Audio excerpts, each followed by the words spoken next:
নাগরিক কমিটি গঠন করল বৈষম্য বিরোধী ছাত্র আন্দোলনের নেতারা। কোন পথে যাচ্ছে তারা? রাজনীতির ভবিষ্যৎটা কি?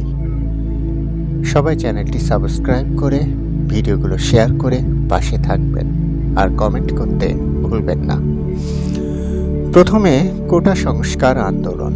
সেই আন্দোলন থেকে সরকার পতনের এক দফা দাবি।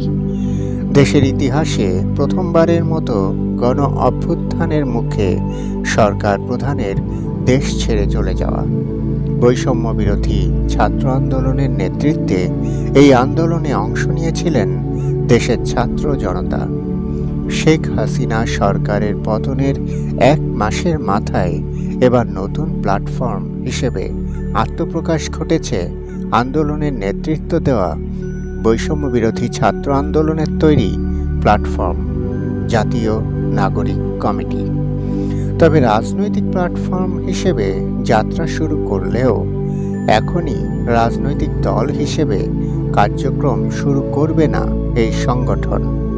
যদিও অসংখ্য ছাত্ররা এই রাজনীতির বিপক্ষে, কারণ তারা আন্দোলন করেছে বৈষম্য বিরোধীর জন্য। তারা আন্দোলন করেছে কোটা সংস্কারের জন্য।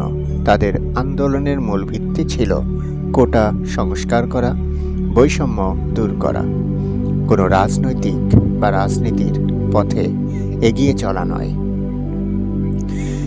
কিন্তু সংগঠনটি বলছে গত 15 বছরের বেশি সময় রাষ্ট্র পরিচালনা থাকা অবস্থায় দেশের বিভিন্ন সেক্টরে এখনও স্বৈরাচারী ধারা ও অব্যবস্থাপনা রয়েই গেছে।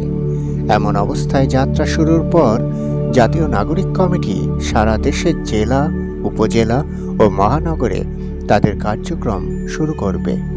এক্ষেত্রে তাদের প্রথম কাজ হবে সংস্কার। সদস্য সচিব হিসেবে নেতৃত্ব দিচ্ছেন সাবেক ডাকসু অর্থাৎ ঢাকা বিশ্ববিদ্যালয় কেন্দ্রীয় ছাত্র সংসদ নেতা আক্তার হোসেন।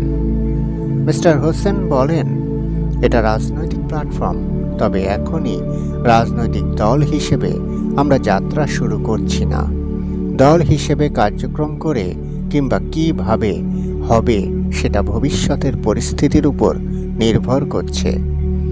বাংলাদেশের ক্ষমতা কেন্দ্রিক রাজনীতিতে গত 3 দশকেরও বেশি সময় ধরে রাষ্ট্র ক্ষমতায় ছিল দেশের প্রধান 2 রাজনৈতিক জোট, আওয়ামী লীগ ও বিএনপি।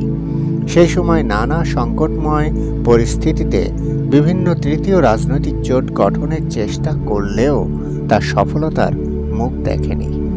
এ অবস্থায় বৈষম্য বিরোধী ছাত্র আন্দোলন থেকে গড়ে ওঠা এই প্ল্যাটফর্মটি আগে সংবিধান পরিবর্তন করে রাজনৈতিক কাঠামোতে পরিবর্তন আনতে চায়। এরপর রাজনৈতিক দল হিসেবে যাত্রা শুরুর দিকে নজর দিতে চায় তারা। তার মানে হলো তারা সংবিধান পরিবর্তন করতে চায়। কিছুদিন আগে কথা উঠেছে জাতীয় সঙ্গীত পরিবর্তন করার। আসলে কি সংবিধান পরিবর্তন করাটা এতটা সহজ হবে তাদের জন্য?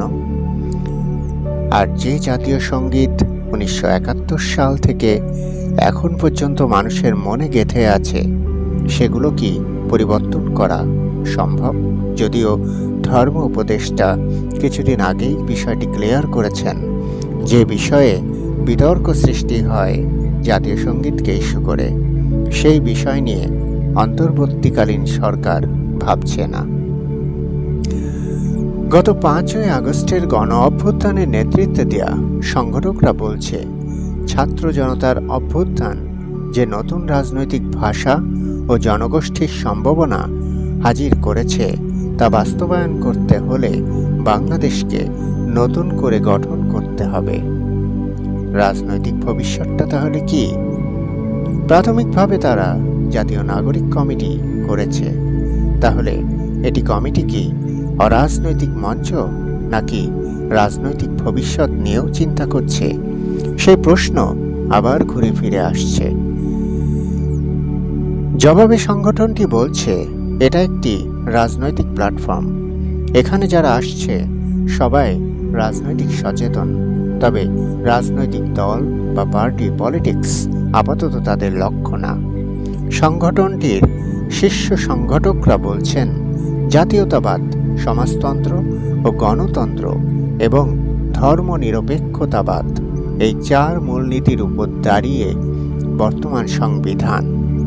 এখন গণ অভ্যুত্থানের পর যেহেতু নতুন সংবিধান লেখার দাবি উঠেছে, সংগঠনের সংগঠক মিস্টার আদিব বলছেন, সংবিধান নতুন হলে বর্তমান যে রাজনৈতিক দলগুলো রয়েছে সেগুলোরও গঠনতন্ত্র নতুন করে করতে হবে, কারণ তখন নতুন সংবিধানে অনেক কিছুই পরিবর্তন হতে পারে। তাই আমরা এখনই চূড়ান্তভাবে কিছুই বলছি না।